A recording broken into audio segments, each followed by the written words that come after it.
Let's talk about a character Marvel never meant to keep. In 1996, Marvel Comics was in freefall. The Clone Saga was eating itself alive, nobody could agree who the real Peter Parker was, and the company had one unbreakable rule. Spider-Man does not get to grow up, ever. Peter Parker is supposed to be young, miserable, broke, and trapped in an endless loop of responsibility without reward. That was the brand. So when Mary Jane Watson got pregnant, it felt like a miracle. For the first time since the 1960s, Spider-Man wasn't just reacting to life, he was moving forward. He was going to be a husband, a father, a person with a future that didn't immediately reset back to square one. And Marvel immediately panicked. Depending on which retcon you prefer, Peter and MJ's baby was either stillborn or kidnapped by Norman Osborn and erased from existence, like an embarrassing email. The exact details don't really matter. What mattered was the message. Happiness is temporary, growth is illegal. Spider-Man must remain frozen in time, because the Spider-Man who grows up might force Marvel to grow up too. And yet, somehow, that baby came back. Not in the main universe, not with a big marketing push, not with editorial approval, but in a quiet little what-if comic written by two creators who clearly love Spider-Man more than the system he existed in. Tom DeFalco and Ron Frenz didn't write a cynical alternate ending where everything went wrong. They asked the simplest and most dangerous question imaginable. What if the baby lived? Her name was Mayday Parker, and from the moment she appeared, she represented something Marvel had spent years trying to bury. She wasn't created to be edgy, she wasn't designed for synergy, she wasn't meant to replace Peter Parker or fix Marvel's mistakes. She existed because fans refused to believe Spider-Man's story had to end in tragedy and stagnation.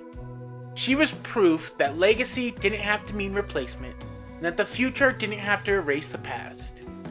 Against all odds, against cancellations, reboots, retcons, and eventually the multiverse itself, Mayday Parker survived. She wasn't just a what-if character who overstayed her welcome. She became the longest-running female spider lead in Marvel history, a character who outlived entire publishing initiatives designed to replace her.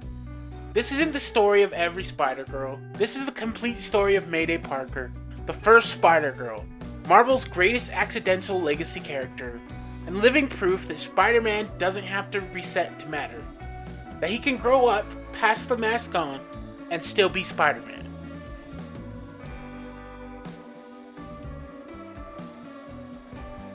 Let's start at the real beginning of Mayday Parker's story, and that begins with a question every Spider fan has asked at least once. What if Peter Parker had a daughter who lived? Because in the 1990s, Marvel didn't just refuse to let Spider-Man grow up, they nearly erased the idea of the future for him entirely. But in December 1997, in a single issue of What If number 105, Tom DeFalco and Ron Frenz asked the forbidden question anyway. That issue stands alone as a surprisingly gentle seed for one of Marvel's most enduring legacy heroes. In this alternate universe, later called Earth 982, under the MC2 imprint, Mayday Parker is 15, the star forward of her high school basketball team, and absolutely dominating on the court. That familiar tingling kicks in, only this time it's at mid-game, her spider sense warning her of danger. She doesn't just dunk the ball, she shatters the backboard. This is the first hint that Mayday has inherited her father's powers, and that Parker legacy isn't done with the world after all. And what makes this origin so perfect to me is this. Peter isn't swinging from the rooftops. In this future, his final battle with the Green Goblin left him gravely wounded, so badly that he lost a leg in the fight, and he chose to retire from being Spider-Man to be a husband and a dad. He's not brooding in an apartment full of unpaid bills. He's out jogging with a cane and telling his daughter about nutrition labels. This retired Peter Parker is a completely different man than the one readers were used to, and that's exactly the point. But retirement doesn't always mean peace. A new generation of Goblin, Normie Osborn, grandson of the original, still believes the Parker name should be destroyed. When Normie resurfaces, desperate to prove himself and to revive his family's dark legacy, Mayday doesn't wait for her parents to suit up. She dons the old Ben Reilly Spider-Man costume she found in the attic, steps into the fight, and becomes Spider-Girl right then and there. This isn't a maxed identity she stumbled into, it's a choice to protect the family and the city she loves. At the end of that What If one-shot, after she saves her dad's life and stops Normie's madness, her parents burn all the old costumes, including the one she wore, hoping that Spider-Girl was a one-time thing. But the spark had already been lit. Fans who read that story saw something real in Mayday, a legacy that didn't feel like a copy, a future that felt hopeful, and a spider hero who wasn't just inheriting a mantle. She was defining it. And that one issue was all Marvel needed to launch a comic that would go on to be longer running than any female-led superhero comic in Marvel history up to that point. That's just not nostalgia or fan service. That's a character born out of fan belief and editorial accident, becoming something unforgettable.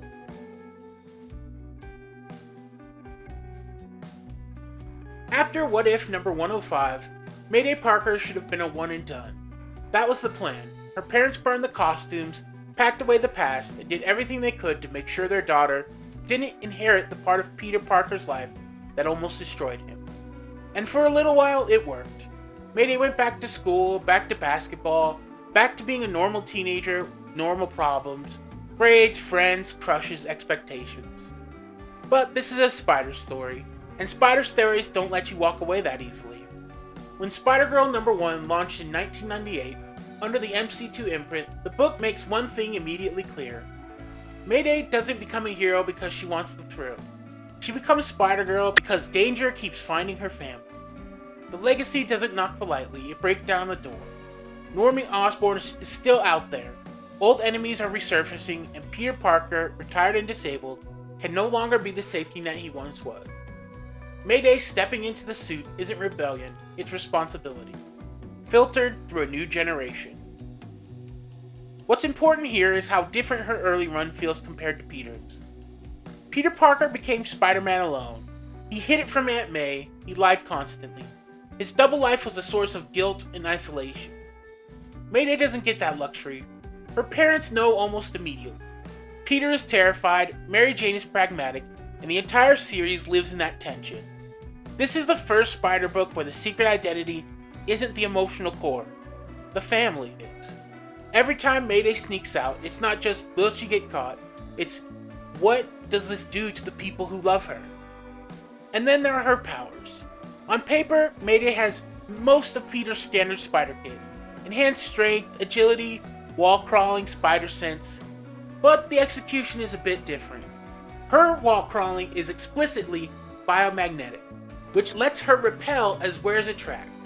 She doesn't just stick, she pushes. That single tweak changes a lot about how she fights. Peter is more of a brawler. He trades hits, he gets worn down. Mayday is more of a movement-based fighter. She rebounds off walls, redirects momentum, turns the city into a playground. You feel that she is a varsity athlete in every panel. Her fights are faster, lighter, more kinetic. She's not trying to overpower a villain, she's trying to outmaneuver them. This difference in style mirrors a difference in tone. Early Spider-Girl stories feel like a classic Lee Ditko Spider-Man, but without the constant misery. There are consequences, yes, but they aren't relentless. Mayday messes up, she gets grounded, she loses friends, she gets hurt, but the book allows her to recover. It allows her to learn. That alone made it a standout in the late 90s Marvel, where dark and edgy were treated like synonyms for mature. Her Rogues Gallery reinforces that theme. Instead of endless rematches with the same old villains, Mayday faces legacy threats. Children, protege imitators, Mayfly, Dark Devil, Crazy 8, a new Hobgoblin. These aren't just bad guys, they're reflections of what happens when legacy goes wrong. Every fight is, on some level, about inheritance. What do you do with the name you're born into? What do you do when history expects you to repeat itself? And looming over all of this is Peter Parker himself. This version of Peter might be the most emotionally complete Marvel has ever written. He's proud of his daughter and terrified for her. He gives advice and immediately regrets it. He trains her while hoping she will quit. He's living proof that being Spider-Man doesn't end when you stop wearing the mask. It just changes shape. Where Uncle Ben was Peter's moral compass, Peter becomes Mayday's. The great power speech isn't a mantra anymore, it's parenting. By the time the early issues settle into a rhythm, It's clear that Spider-Girl isn't asking whether Mayday deserves the mantle, it's asking a more interesting question. Can Spider-Man's legacy exist without self-destruction?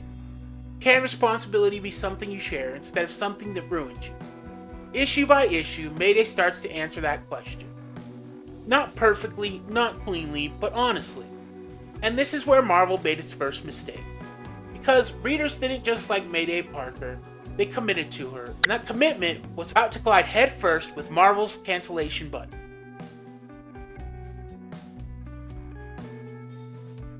By all rights, Spider-Girl should not have lasted, not in 1998, not at Marvel, not starring a teenage girl in a quiet future timeline with no big crossover hooks. The MC2 storyline itself was an experiment. Heroes aging in real time, legacies continuing instead of resetting, and experiments at Marvel usually came with an expiration date. Spider-Girl was never initially positioned as a flagship title. It was supposed to be disposable, and that's exactly why what happened next is so interesting. Marvel tried to cancel Spider-Girl early, really early. Around issue number 30, the book was on the chopping block. Sales weren't terrible, but they weren't spectacular either, and that was usually enough to justify pulling the plug.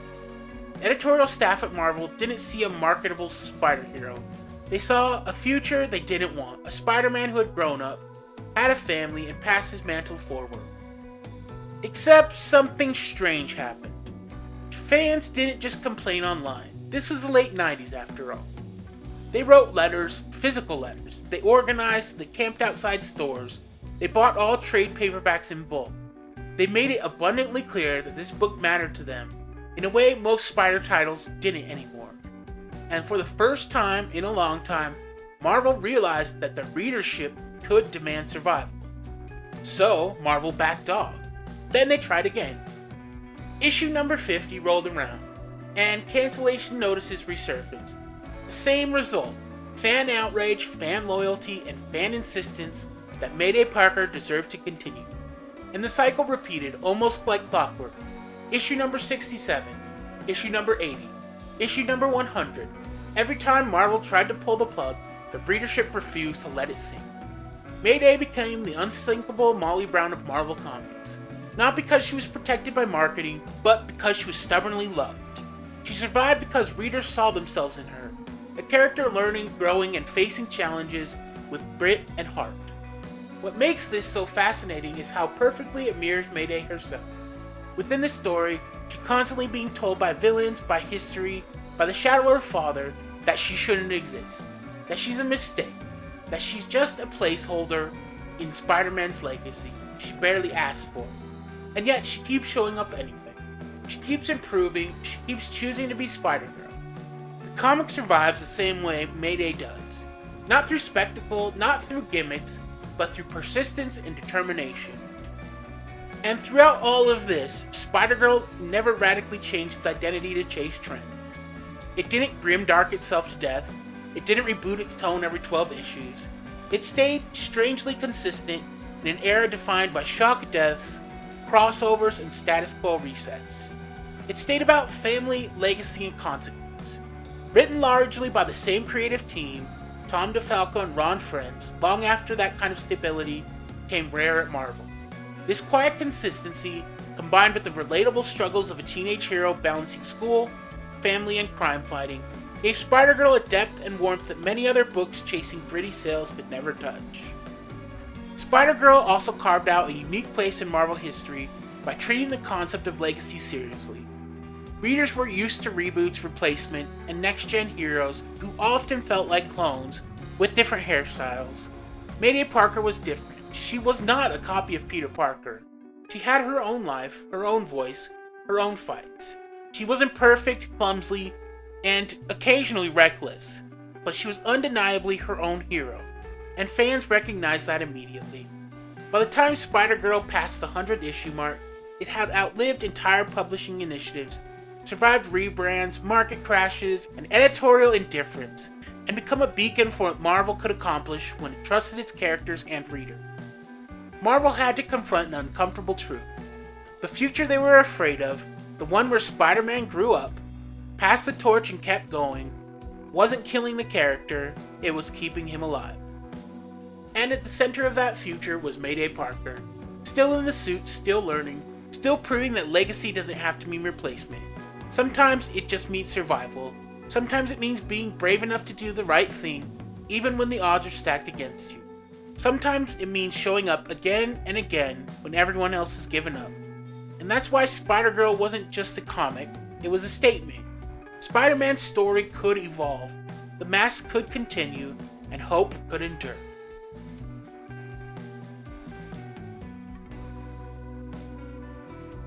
If Act 3 was about survival, Act 4 is about why she survives. It's about heart, identity, and legacy.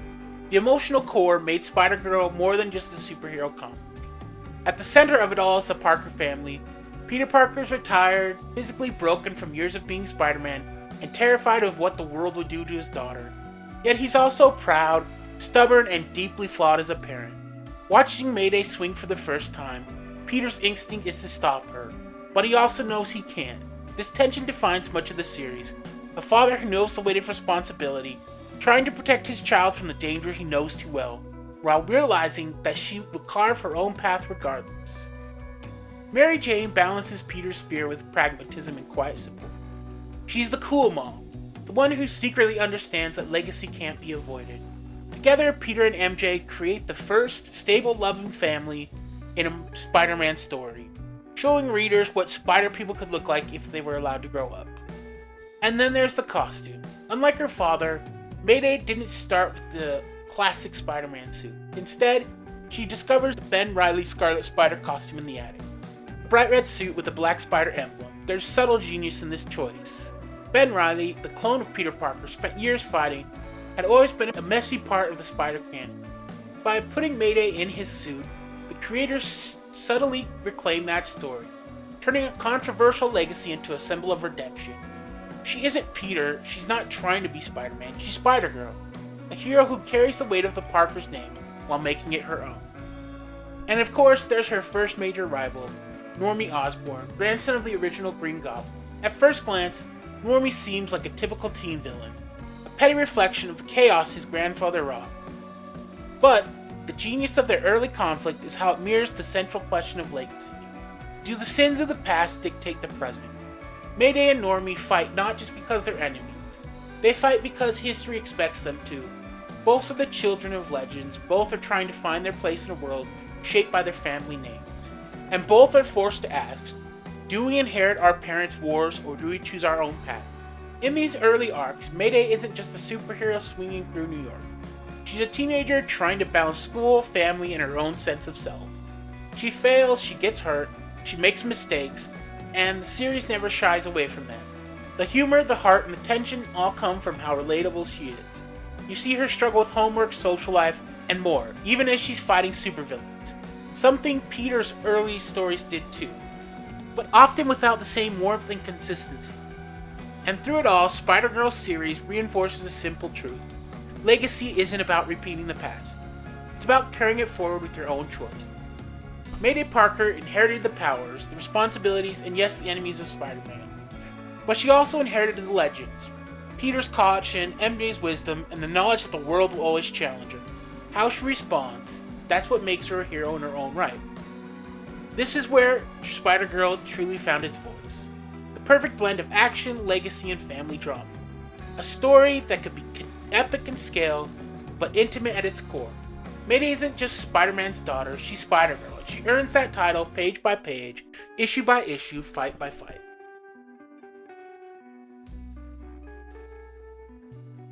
Act 4 was the heart of Mayday Parker's story. Act 5 is the spine, what makes her a hero in motion. Mayday inherited Peter's powers, but she didn't inherit his fighting style, or his limitations. Her abilities may sound familiar, super strength, agility, wall crawling, and spider sense. But the way she uses them transforms every encounter into something distinctly hers.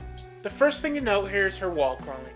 Unlike Peter, who literally sticks to any surface like glue, Mayday's ability is biomagnetic. She can make objects, or even enemies, stick to her, or repel them across the room. This small tweak changes her approach to combat. Peter was a brawler who relied on grit and endurance.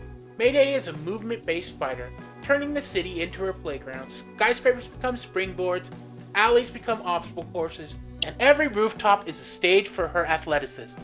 Her spider sense works the same way. It alerts her to danger, but it also complements her agility, letting her redirect momentum in ways Peter never needed to. She doesn't just dodge, she rebounds, ricochets, and launches opponents like a pinball. In many ways, she's the Spider-Man her dad could only dream of being. Faster, more graceful, and almost always one step ahead of her enemies. This difference in fighting style also changes the pacing of the stories. Peter's battles sometimes dragged, focused on him taking a beating before landing a final blow. Mayday's fights feel kinetic, light, and dynamic. There's a sense of rhythm, like watching a basketball game in motion, fitting for a character who's varsity athlete before she ever donned a mask. Every fight panel emphasizes momentum, positioning as strategy over raw power. It's fun, it's cinematic, and it kind of screams next generation. Her villains reinforce this theme. Rather than endlessly recycling the same foes, she faces legacy threats. Children of criminals, proteges, or new villains inspired by the past. Dark Devil, Crazy 8, the new Hobgoblin each reflect the question that runs through every Spider-Girl story. What does it mean to inherit the past, and how do you choose your own path in spite of it? Her fights aren't just physical, they're moral tests, lessons in responsibility, and affirmations of her independence. Finally, her athletic and inventive combat style ties back into her identity as Mayday Parker. She isn't trying to replace her father, she isn't trying to prove she's better than Peter. She's using her powers in a way that aligns with her personality. Fast, clever, and human. She's Spider-Girl not because she inherited the Spider-Mantle, but because she made it hers, fully and unapologetically. In these early years, Mayday's powers and fighting styles became more than a cool gimmick. They define who she is as a hero, and demonstrate why Spider-Girl isn't just Spider-Man but younger and female. She's a new generation learning from the past, but creating her own legacy with every spring, bounce, and leap across New York's skyline.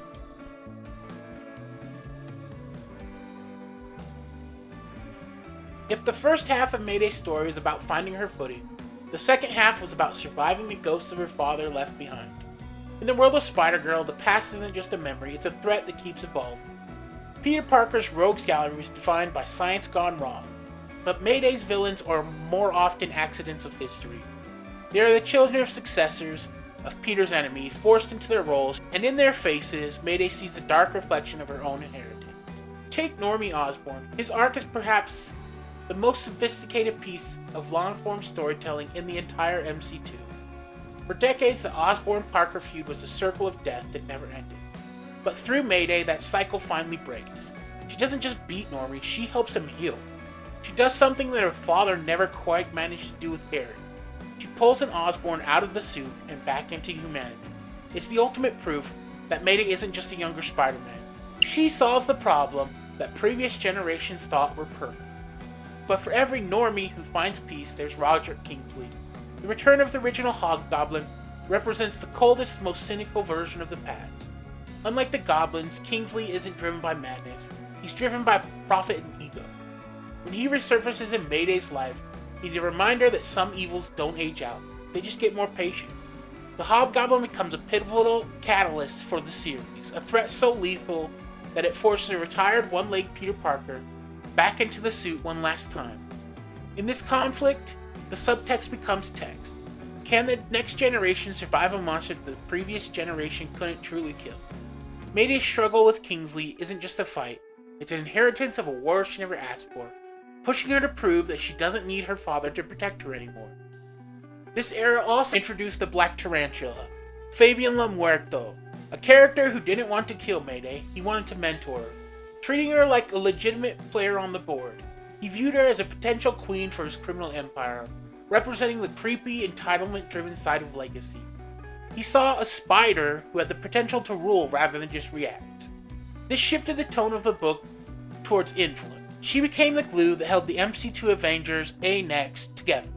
She was the bridge between the grizzled heroes of the past and the impulsive teens of the future. She had her father's heart, but she had her mother's social intelligence. And then came the ultimate test of the Peter Parker family's resolve. The clone. In the Amazing Spider-Girl era, the creators did the unthinkable.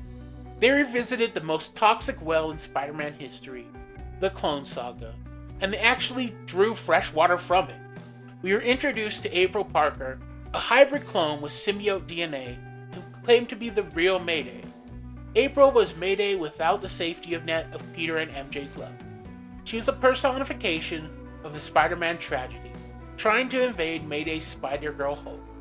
In any other Spider book, this would have been the signal for years of brooding, but in Mayday's world it became a story about the most radical power of all, empathy. Mayday didn't treat April as a monster or a replacement. She treated her as a sister.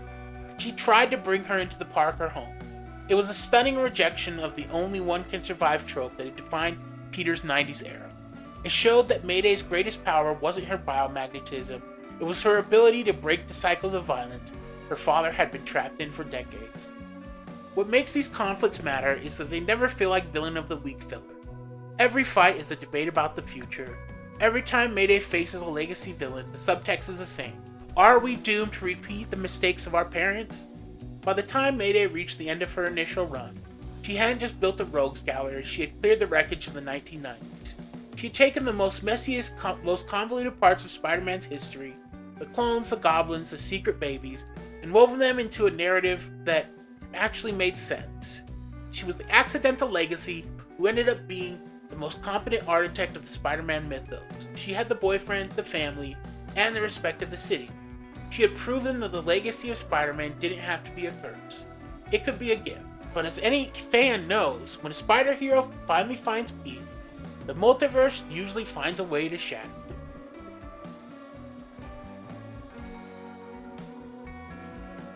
For over a decade, Mayday Parker lived in a bubble. The MC2 was a safe haven, a place where growth was possible because the rest of the Marvel Multiverse was kept at arm's length. But in 2014, that bubble didn't just burst, it was incinerated.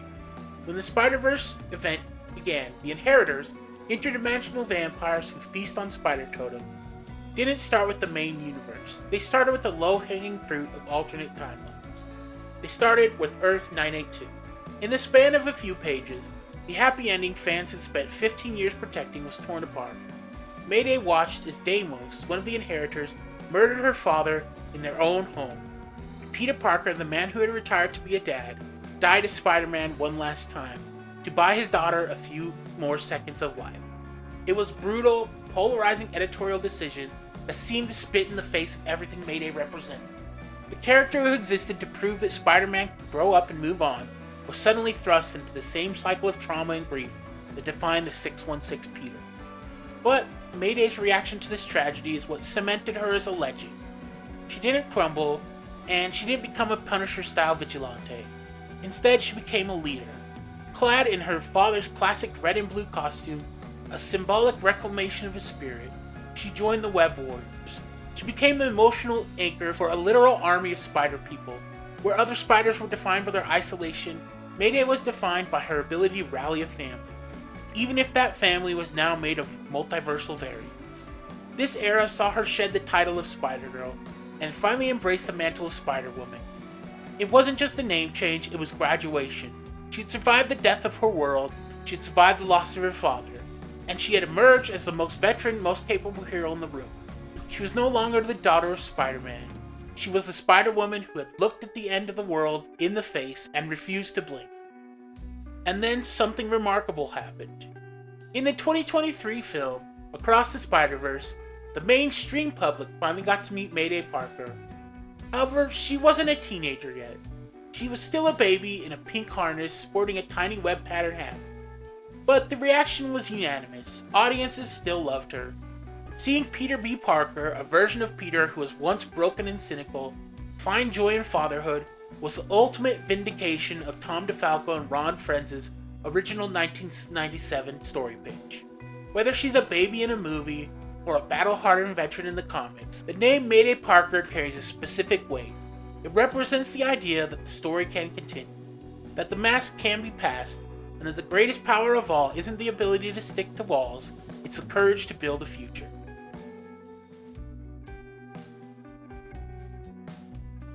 When you look at the history of Marvel Comics, Mayday Parker shouldn't exist. She was a one-off character in a dying imprint, born from a question that the company spent decades trying to suppress. She was the mistake that worked, in a medium that treats change like a disease and views the passage of time as a threat to the brand. Mayday was a radical act of rebellion. She was the living, breathing proof that the Spider-Man trap that endless use of misery, poverty, and isolation wasn't a narrative necessity. It was a choice. Marvel's greatest fear was that if Spider-Man grew up, he would lose his relatability. But the fans who fought for Mayday for over 100 issues proved the opposite. We didn't lose Peter Parker when he became a father. We found a different version of him that finally felt earned. We didn't lose the spirit of the character when Mayday put on the mask. We saw that spirit evolve into something faster, kinder, and more hopeful. Mayday Parker represents one thing no corporate mandate or editorial reset can ever truly kill: the human desire for a story to have a point. We don't read these stories just to see the same punch-up with the same goblin every 10 years. I think most of us read them to see characters we love overcome, adapt, and eventually pass the torch. Today, as we see a new generation of fans falling in love with the baby in a pink harness or a veteran Spider-Woman leading a multiverse, it's clear that Mayday has won the war. She outlasted the cancellations, she survived the retcon. She even survived the death of her own universe. Spider-Man doesn't have to stay frozen in time to matter. He doesn't have to be miserable to be a hero. He just has to be human. And to be human is to grow. Mayday Parker didn't save her father's life in the pages of a comic book. She saved his legacy. She proved that the story of Spider-Man doesn't have to end in tragedy or a reset button. It can end with a graduation, a new mask, and a simple, beautiful promise of a future.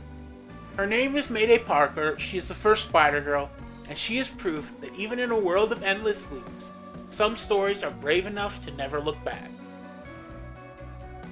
Before we wrap up, I want to give a huge shout out to James Jackson 6563. Your comics and passion for the Parker legacy were the spark that inspired this video. I also want to give a massive shout out to the guys over at the Doombots podcast. They're easily the best Marvel podcast around, depending of course on how you define the best. Seeing Sharnold explain years of complex history to Zach, and watching Zach's honest hilarious reactions to how wild and just plain stupid some of these stories can get is honestly so much fun. It's also a reminder that these characters in comics belong to everyone, no matter how much back issue knowledge you have. You can find the Doombots podcast wherever you listen to your favorite podcasts, and be sure to visit their website for even more content. I've dropped a link to their channel and their site in the description. Go give them a sub and tell them I sent you. Now, I want to hear from the rest. Do you think Marvel should finally let the 616 Parker follow his Earth 982 footsteps and become a father? Or is there something about the perpetually broken, struggling Peter that is too vital to the brand to ever let go? Drop a comment below and let's talk about it. If you enjoyed this deep dive into Marvel's greatest accidental legacy, make sure to hit that button and subscribe. It really helps the channel keep telling these kinds of stories. And remember, just because a story has a legacy doesn't mean it has to be a bourbon. Sometimes it's just a new beginning. Thanks so much for watching, and as always, I'll catch you in the next one.